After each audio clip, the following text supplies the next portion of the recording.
¿Qué pasa, gente de YouTube? Podréis seguirme en mis redes sociales si queréis. Si no, ¡que os den! ¡Qué malvado soy!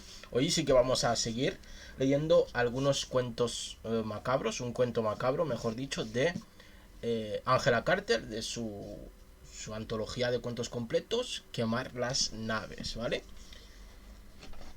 Que también tenéis los cuentos leídos hasta ahora en el canal de YouTube, en una senda lista de reproducción. Hoy vamos a leer el cuento que se titula El cortejo del señor León. Así que sin más preámbulos, vamos a empezar.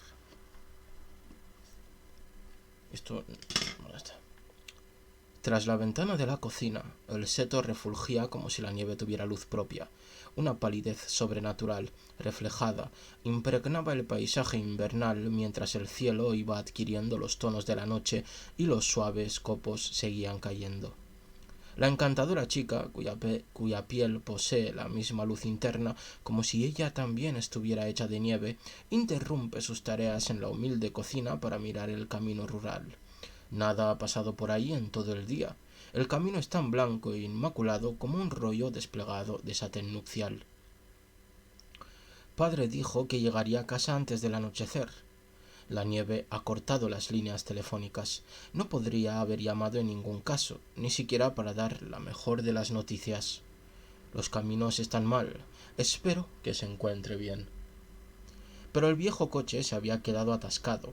No se movía un milímetro. El motor rugió, tosió y murió, y él estaba lejos de casa. Arruinado una vez y arruinado otra, como había sabido por sus abogados esa misma mañana. Al final del largo y prolongado intento por recuperar su fortuna, se había vaciado los bolsillos en busca de dinero para la gasolina que lo debía llevar a casa. Y no había tenido suficiente ni para comprarle a su niñita, a su bella, su mascota, la rosa blanca que le había pedido, el único regalo que quería, fueran como fueran las cosas, sin importar lo rico que volviera a ser. Había pedido muy poco, y ni eso podía darle. Maldijo el coche inútil, la última gota que había erosionado su espíritu. Pero no podía hacer nada, salvo cerrarse el abrigo de piel de borrego, abandonar el cacharro de metal, seguir a pie por la carretera cubierta de nieve y buscar ayuda. Detrás de unas puertas de hierro forjado, un corto y nevado camino ejecutaba una reticente floritura ante una perfecta casa manierista en miniatura que parecía ocultarse tímidamente bajo las faldas de un viejo ciprés. Casi era de noche. La casa, de una elegancia dulce y melancólica, habría parecido vacía de no haber sido por la luz que brillaba en una de las ventanas de la planta superior, tan débil que habría pasado por el reflejo de una estrella, si alguna estrella hubiera podido penetrar en la nevada, ahora más copiosa. Helado hasta los huesos, retiró el pasador de las puertas y vio, con una punzada, que en el espectro marchito de una maraña de espinas aún se aferraban los restos ajados de una rosa blanca. La puerta resonó con un estruendo a su espalda, con un estruendo atronador. Durante un momento, aquel sonido vibrante pareció tan definitivo, enfático y de mal agüero, como si la puerta ya cerrada impidiera definitivamente el paso al mundo de todo lo que estuviera en aquel jardín tapiado, invernal. Y, en la distancia, aunque no habría sabido decir a cuánta distancia, sonó lo más singular que había oído jamás: un gran rugido, como de un depredador. Demasiado necesitado como para dejarse intimidar, se puso en guardia y se plantó ante la puerta de caoba. La aldaba tenía forma de cabeza de león, con una anilla en la nariz. Cuando llevó la mano hacia ella, se dio cuenta de que la cabeza no estaba hecha de latón, como había pensado en primera instancia, sino de oro macizo. Pero, antes de poder anunciar su presencia, la puerta se abrió silenciosamente sobre sus bien engrasados goznes y vio un vestíbulo blanco donde las velas de una enorme lámpara de araña proyectaban una luz benigna sobre una cantidad tan grande de flores metidas en jarrones de cristal que tuvo la impresión de que la propia primavera lo arrastraba a su calor con una aspiración profunda de aire perfumado. Sin embargo, no había nadie en el vestíbulo. La puerta se cerró tras él tan silenciosamente como se había abierto. Esta vez no sintió temor, aunque supo, por la penetrante atmósfera de suspensión de la realidad que ahí reinaba, que había entrado en un lugar de privilegio donde las leyes del mundo que conocía no se aplicaban necesariamente. Al fin y al cabo, los muy ricos son, con frecuencia, muy excéntricos, y aquella casa era claramente la casa de un hombre extraordinariamente rico. Como nadie apareció para ayudarlo con el abrigo, se lo quitó él mismo. Al hacerlo, los cristales de la lámpara tintinearon un poco, como con una risita satisfecha, y la puerta de un ropero se abrió por iniciativa propia. Pero en el ropero no había ni una sola prenda, ni siquiera el habitual impermeable de jardín de las casas de campo, para sumarse a su abrigo, también de campo, aunque elegante. Sin embargo, cuando volvió a salir al vestíbulo, recibió al fin un saludo. Sobre la alfombra del pasillo, con la cabeza inteligentemente levantada, había un Toy Spaniel inglés de color marrón y blanco. El hecho de que la perra llevara una gargantilla de diamantes en lugar de un collar le dio una nueva y reconfortante prueba de la excentricidad y la riqueza de su oculto anfitrión. La perra se levantó como gesto de bienvenida y lo condujo diligentemente. ¡Qué divertido! Hasta un pequeño y acogedor despacho revestido de cuero que se encontraba en la primera planta. Alguien había aproximado una mesa baja a un crepitante fuego de leña. Sobre la mesa, una bandeja de plata, en el cuello de la licorera de whisky, una etiqueta de plata con la leyenda «Bébeme». Y en la tapa del plato de plata, una exhortación grabada con una caligrafía fluida: «Cómeme». El plato contenía sándwiches de grandes trozos de roast beef aún sangriento. Se tomó el whisky con soda y los sándwiches con una mostaza excelente servida meticulosamente en una vasija de grés. Cuando la Spaniel vio que ya se había servido, salió del despacho y volvió a sus asuntos. Lo único que le faltaba al padre de Bella para estar enteramente cómodo era lo que encontró en un recoveco acortinado. No solo un teléfono, sino también la tarjeta de un taller mecánico que se anunciaba abierto las 24 horas del día. Un par de llamadas más tarde le confirmaron, gracias a Dios, que no habría mucho problema, excepción hecha de la antigüedad del coche y del clima. Podía pasar a recoger el coche una hora después por el pueblo, y se le facilitaron las indicaciones que necesitaba para llegar al pueblo, que se encontraba a apenas 1 kilómetro de distancia, en un nuevo tono de respeto, una vez que describió la casa desde la que estaba llamando.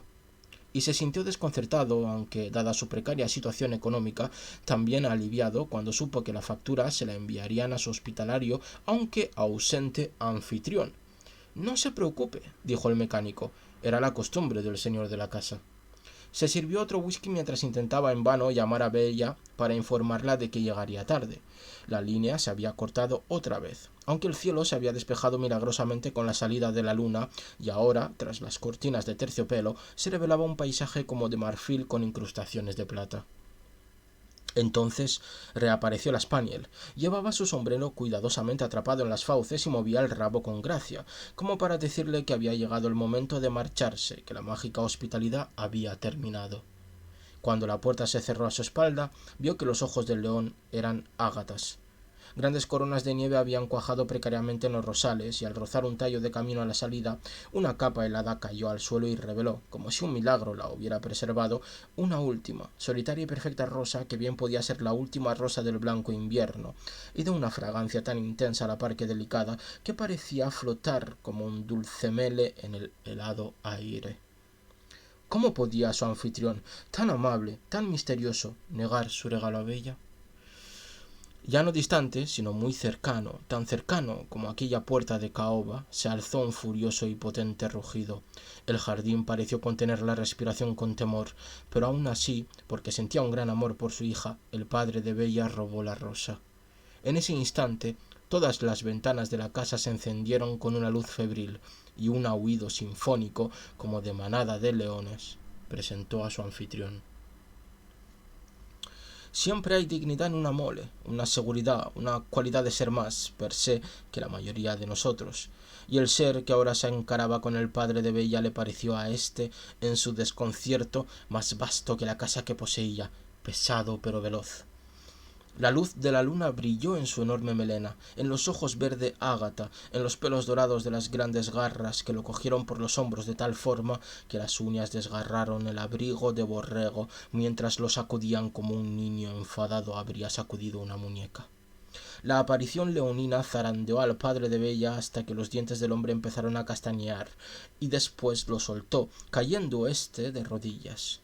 Entonces la Spaniel salió por la puerta y se puso a bailar a su alrededor, ladrando distraídamente, como una dama en cuya fiesta nocturna se hubieran intercambiado algunos puñetazos.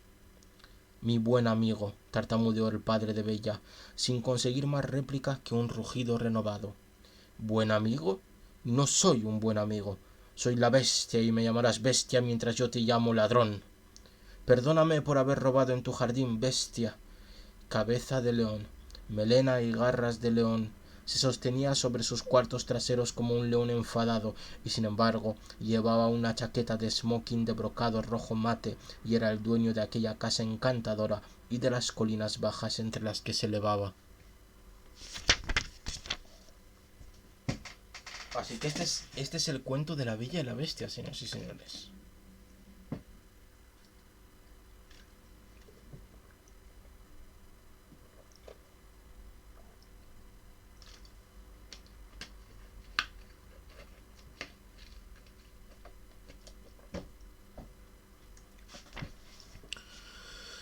Era para mi hija, continuó el padre de Bella. Lo único que quería de todo lo que hay en el mundo era una rosa blanca y perfecta. La bestia le arrancó sin contemplaciones la fotografía que sacó de la cartera y la inspeccionó, primero bruscamente y después con una especie extraña de asombro, casi el principio de una conjetura. La cámara había captado una expresión que Bella tenía a veces, de dulzura y gravedad absolutas, como si sus ojos perforaran las apariencias y vieran el alma de los demás. Cuando le devolvió la fotografía, la bestia tuvo mucho cuidado de no arañar la superficie con las uñas. Llévate entonces la rosa, pero trae a tu hija a cenar, gruñó. ¿Qué otra cosa podía hacer? Aunque su padre le había informado sobre la naturaleza del ser que la esperaba, Bella no pudo evitar un estremecimiento instintivo de miedo cuando lo vio, porque un león es un león y un hombre es un hombre, y a pesar de que los leones son mucho más hermosos que nosotros, pertenecen a un orden distinto de belleza y además no nos tienen el menor respeto. ¿Por qué habrían de tenérnoslo? Pero los seres salvajes sienten un temor más racional hacia nosotros que nosotros hacia ellos, y el fondo aparentemente triste de aquellos ojos de Ágata, que parecían casi ciegos, como si estuvieran cansados de ver, le llegó al corazón. La bestia se sentó impasible, como un mascarón de proa, a la cabeza de la mesa. El salón era de estilo reina Ana, con tapices, una piedra preciosa, al margen de una sopa aromática que se mantuvo caliente sobre una lamparita de alcohol. La comida, aunque exquisita, era fría. Ave fría, sufre frío, queso. Pidió al padre de Bella que se sirvieran en el buffet, pero él no comió nada. Admitió de mala gana lo que ella ya había adivinado, que le desagradaban los sirvientes porque una presencia humana constante habría sido un recordatorio demasiado amargo de su otredad. Pero la Spaniel permaneció a sus pies durante la cena, levantándose de vez en cuando para asegurarse de que todo estaba en orden. Qué extraño era. La apabullante diferencia que había entre él y ella se le hizo casi intolerable. Su presencia la asfixiaba. Notaba una especie de presión pesada y sorda en la casa, como si estuviera bajo el agua, y cuando vio las grandes garras apoyadas en los brazos de la silla, pensó: son la muerte de todo tierno herbívoro. Y como tal se sintió, la señorita Cordero, inmaculada, expiatoria. Sin embargo, se quedó y sonrió porque su padre así lo quería, y cuando la bestia le dijo que apoyaría la apelación judicial de su padre, ella sonrió tanto con la boca como con los ojos. Pero luego, cuando ya disfrutaban de unas copas de brandy, la bestia habló con su difuso y profundo ronroneo y sugirió con un fondo tímido, de miedo a la negativa, que permaneciera ahí, con él, cómodamente, mientras su padre volvía a Londres a romper lanzas legales y ella tuvo que hacer un esfuerzo para sonreír. En ese momento supo con una punzada de pavor que así sería, y que su visita a la bestia era, por algún tipo de mágica reciprocidad, el precio de la buena fortuna de su padre. No penséis que Bella carecía de voluntad propia, solo estaba poseída hasta un extremo inusitado por su sentido de la responsabilidad, y además habría ido hasta los confines de la tierra por su padre, al que amaba profundamente. La habitación de Bella contenía una maravillosa cama de cristal. Había un cuarto de baño con toallas gruesas como el vellón y frascos de suaves ungüentos, y una salita para ella sola, de papel pintado antiguo, con estampas de chinos y aves del paraíso, donde vio libros preciosos, fotografías y flores cultivadas por jardineros invisibles en los invernaderos de la bestia. A la mañana siguiente su padre le dio un beso y se fue con una confianza en sí mismo tan renovada que ella se alegró, aunque al mismo tiempo sintió añoranza del desvencijado hogar de su pobreza. El desacostumbrado lujo que la rodeaba le resultó doloroso, porque no daba placer a su dueño y porque ese mismo dueño estuvo ausente todo el día, como si, en una curiosa inversión de los hechos, ahora fuera ella quien le diese miedo a él. Pero la Spaniel apareció y se sentó a su lado para hacerle compañía. Esta vez, la perra llevaba una elegante gargantilla de turquesas. ¿Quién preparaba las comidas? Soledad de la bestia. En todo el tiempo que Bella estuvo ahí, no vio prueba alguna de otra presencia humana, pero las bandejas aparecieron en el montaplatos de la salita, detrás de unas puertas de caoba. La cena consistió en huevos benedictinos y ternera a la parrilla, que comió mientras hojeaba un libro que había encontrado en una estantería giratoria de Parisandro, una colección de finos y gentiles cuentos franceses sobre gatos blancos que se transformaban en princesas y hadas que eran pájaros. Luego arrancó unas cuantas uvas del racimo de moscatel servido como postre y se sorprendió con un bostezo. Descubrió que se aburría. Entonces la Spaniel le mordió las faldas con su boca de terciopelo y le dio un firme pero delicado tirón. Bella permitió que el animal le abriera camino hasta el despacho donde había estado su padre, y ahí, para su bien disimulada consternación, encontró al señor de la casa sentado ante el fuego con un servicio de café junto a su codo, del que ella tuvo que servir. La voz parecía surgir de una caverna llena de ecos, un oscuro, suave y profundo gruñido, tras su día de ociosidad color pastel. ¿Cómo podía conversar Bella con el dueño de una voz que parecía un instrumento creado para inspirar el terror que suscitan los acordes de los grandes órganos?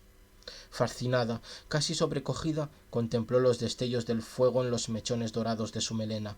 Lo irradiaban como con una especie de halo, y ella pensó en la primera gran bestia del Apocalipsis, el león alado del Evangelio según San Marcos. La intención de iniciar una conversación trivial se convirtió en polvo en su boca. Las conversaciones triviales nunca habían sido el fuerte de Bella, ni siquiera en las mejores circunstancias, y tenía poca práctica al respecto. Buen día, Samu. Aquí estamos, leyendo el cuento de la Bella y la Bestia, ¿eh? El real, el verdadero. Pero él, dubitativo, como si se sintiera intimidado por la joven que daba la impresión de haber sido tallada de una única perla, se interesó por el proceso judicial de su padre, por su madre muerta y por lo que había ocurrido para que ellos, que habían sido tan ricos, terminaran siendo tan pobres. Se obligó a vencer su timidez, que era la de una criatura salvaje, y con ello ella logró vencer la suya, hasta tal punto que pronto se encontró charlando con él como si se conocieran de toda la vida. Cuando el pequeño cupido del reloj dorado de la repisa golpeó su pandereta en miniatura, se quedó asombrada al percatarse de que había sonado 2 veces. «¡Qué tarde es!», dijo él. «Seguro que querrás dormir». Los dos se quedaron en silencio, como si la rara pareja fuera súbita y abochornadamente consciente de que estaban juntos y solos en aquella habitación, en las profundidades de la noche invernal. Bella ya se disponía a levantarse cuando él se arrojó a sus pies y apoyó la cabeza en su regazo.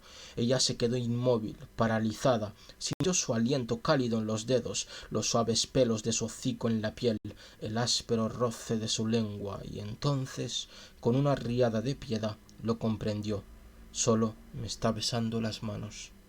La bestia echó la cabeza hacia atrás y la miró con sus ojos verdes, inescrutables, en los que ella vio su rostro 2 veces reflejado, tan pequeño como si fuera el capullo de una flor. Entonces, sin pronunciar una palabra más, él salió del despacho y ella vio, con una sorpresa indescriptible, que caminaba a 4 patas. Al día siguiente, durante todo el día, las colinas donde aún se asentaba la nieve albergaron los ecos del sordo rugido de la bestia. ¿Ha ido tu amo de cacería?, preguntó Bella a la Spaniel, pero la perra gruñó casi malhumorada, como queriendo decir que, aun en el caso de que hubiera podido contestar, no habría contestado. Bella mataba el tiempo en su dormitorio, leyendo o quizá haciendo bordados con el bastidor y la caja de sedas de colores que habían puesto a su disposición, o bien abrigada, deambulaba por el jardín tapiado entre rosas peladas, con la español pisándole los talones y pasaba un poco el rastrillo o acomodaba algunas cosas. Un tiempo de ocio y descanso, unas vacaciones. El hechizo de aquel luminoso, triste y bonito lugar la envolvía y descubrió que, contra sus propios pronósticos, era feliz ahí. Ya no sentía la menor aprensión en sus entrevistas nocturnas con la bestia.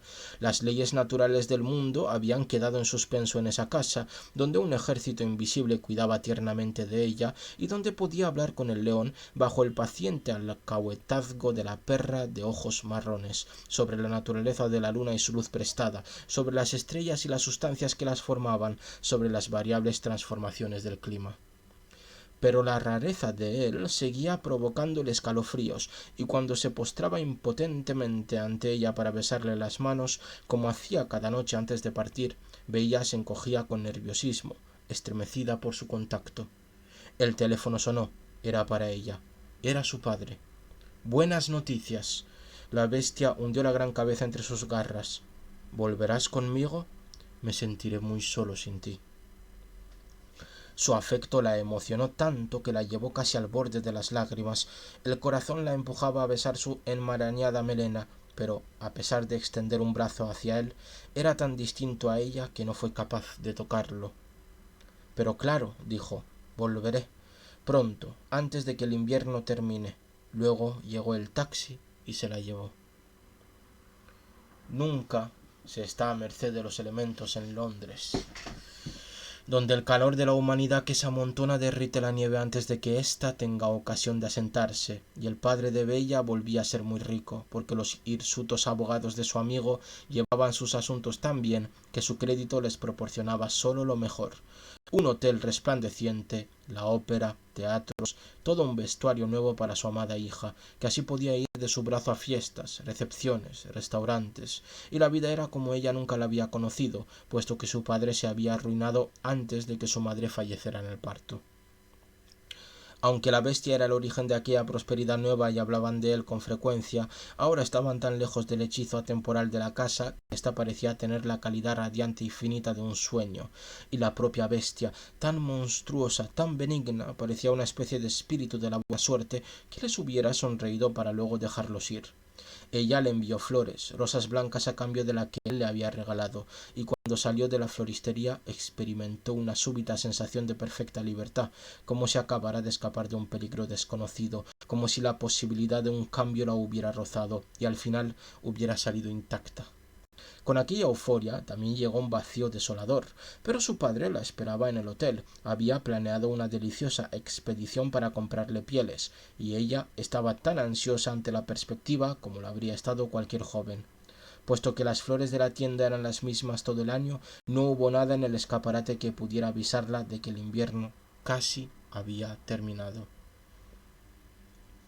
Ya era tarde cuando Bella volvió de cenar, después de haber estado en el teatro. Se quitó los pendientes delante del espejo y se sonrió a sí misma con satisfacción.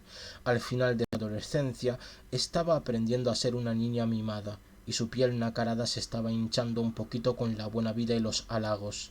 Cierta introspección estaba empezando a transformar las líneas alrededor de su boca, los signos de la personalidad, y su dulzura y su reserva podían volverse un poco petulantes cuando las cosas no salían como ella quería. No se podía afirmar que su frescura se estuviera apagando, pero en aquella época se sonreía demasiado a menudo en los espejos, y la cara que le devolvía la sonrisa no era ya la misma que había visto reflejada en los ojos de la bestia. En lugar de belleza, su cara estaba adquiriendo el barniz de lindeza invencible que caracteriza a algunos gatos caros, exquisitos y consentidos. Desde el cercano parque, a través de las ventanas abiertas, llegó un soplo de suave brisa primaveral. Ella no supo por qué, pero al sentirlo le entraron ganas de llorar. De repente se oyó un ruido insistente, como de arañazos de garras en la puerta.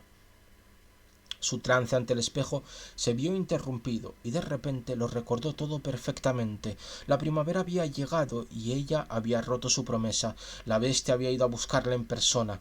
Primero tuvo miedo de su ira y después, misteriosamente dichosa, corrió a abrir. Pero fue la perra de motas marrones y blancas, quien se lanzó a los brazos de la joven en una ráfaga de pequeños ladridos y bruscos susurros de quejidos y alivio. Pero, ¿dónde estaba el bien cepillado y enjollado animal que se sentaba junto a su bastidor para bordados? ¿En la salita de paredes decoradas con aves del paraíso? Las orejas de la spaniel estaban llenas de barro y su pelo enmarañado y cubierto de polvo. Tenía la delgadez propia de un perro que ha caminado mucho, y si no hubiera sido un perro, habría estado llorando. Tras el arrobado saludo, la spaniel no esperó a que Bella pidiera agua y comida para ella. Mordió el dobladillo de su vestido de chifón, gimió y tiró. Luego giró la cabeza hacia atrás, aulló y volvió a gemir y a tirar. Había un tren lento a última hora que podía llevarla a la estación de la que había partido 3 meses antes, en dirección a Londres. Bella garabateó una nota para su padre y se echó un abrigo sobre los hombros. Deprisa, muy deprisa, urgía la perra quedamente, y Bella supo que la bestia se estaba muriendo. En la densa oscuridad de antes del alba, el jefe de la estación despertó a un adormilado chofer para que la llevara tan rápidamente como fuera posible. Parecía que diciembre seguía en posesión del jardín. La tierra estaba dura como el hierro. Un viento helado mecía las faldas del oscuro ciprés, arrancándole un susurro lastimero, y la ausencia de brotes verdes en los rosales hacía presagiar que aquel año no florecerían. Y no se veía ninguna luz en las ventanas, solo arriba, en la bohardilla más alta, se atisbaba un destello en un cristal, el delgado espectro de una luz a punto de extinguirse. La spaniel se había quedado dormida entre sus brazos, la pobrecilla estaba exhausta, pero ahora su inquietud afligida alimentaba la urgencia de Bella, que mientras empujaba la puerta principal cayó en la cuenta de que la aldaba de oro estaba enfundada en un brazalete negro. La puerta no se abrió en silencio como antes, sino con un gemido lúgubre de las bisagras, y esta vez dio paso a una perfecta oscuridad. Bella encendió su mechero de oro. Las velas de la lámpara se habían ahogado en su propia cera y los cristales estaban coronados por fluctuantes arabescos de telas de araña. Las flores de los jarrones estaban secas, como si nadie hubiera tenido el corazón necesario para cambiarlas después de su marcha. El polvo lo cubría todo y hacía frío. En la casa reinaba un ambiente de agotamiento, de desesperación y, peor aún, una especie de desilusión física, como si su glamour se hubiera sustentado en un truco barato de magia, y el mago, al fracasar en su intento de ganarse a la multitud, se hubiera ido a probar suerte en otro sitio. Bella encontró una vela con la que darse luz y siguió a la leal spaniel escalones arriba, dejando atrás el despacho, dejando atrás la suite, atravesando una casa con ecos de deserción a través de una escalera de servicio dedicada a los ratones y a las arañas donde, con las prisas, tropezó y se rasgó el dobladillo del vestido. ¡Qué modesto dormitorio! Una bohardilla de techo inclinado que podría haber sido la habitación de una criada si la bestia hubiera tenido criados. Una luz nocturna en la repisa, ventanas sin cortinas, suelo sin alfombra y un estrecho catre de hierro donde él yacía, tristemente disminuido en un bulto que apenas turbaba la colcha, con los ojos cerrados y su melena convertida en un grisáceo nido de ratas. Las rosas que ella le había enviado estaban en una jofaina, completamente secas, sobre la silla donde la bestia había arrojado su ropa. La spaniel saltó a la cama y se abrió camino por debajo de la insuficiente cubierta, gimiendo suavemente. «Oh, bestia», dijo Bella, «he vuelto a casa». La bestia parpadeó. ¿Cómo era posible que, hasta entonces, Bella no se hubiera dado cuenta de que sus ojos de ágata tenían párpados como los de un hombre? ¿Sería porque solo había prestado atención a su propia cara reflejada en ellos? «Me muero, Bella», replicó él, con apenas un susurro quebrado de su antiguo ronroneo. «He estado enfermo desde que me abandonaste. No podía ir de caza. Descubrí que no tenía estómago para matar dulces criaturas. No podía comer. Estoy enfermo y debo morir. Pero moriré dichoso porque has venido a despedirte de mí». Ella se abalanzó sobre él, arrancando un chirrido al catre de hierro, y cubrió de besos sus pobres garras. «No mueras, bestia. Si me quieres, no te abandonaré nunca». Cuando sus labios tocaron las ganchudas uñas, éstas se ocultaron bajo las almohadillas, y Bella comprendió que la bestia siempre había tenido los puños cerrados y que ahora por fin empezaba a estar dolorosa y tentativamente los dedos. Las lágrimas de Bella cayeron sobre el rostro de la bestia como si fueran copas de nieve, y bajo su suave transformación los huesos asomaron bajo el pellejo y la carne, bajo el ancho y leonado ceño. Y ya no hubo un león entre sus brazos, sino un hombre con una descuidada mata de pelo, y qué extraño, una nariz rota, como la de algunos boxeadores retirados, que le daba un distante y heroico parecido con la más bella de todas las bestias. ¿Sabes una cosa, Bella?, dijo el señor León. Creo que, si comes algo conmigo, hoy podré desayunar un poco. El señor y la señora León pasean por el jardín. La vieja Spaniel dormita en la hierba, sobre una cama de pétalos caídos. Muy bonito, muy bello cuento, me ha gustado, espero que os haya gustado a ustedes también. Y con esto terminamos el directo de hoy. Perdón por el ruido. Y como siempre, os mando millones de besos, millones de abrazos. Muchas gracias por haberme acompañado y nos vemos en siguientes directos. Chao, chao.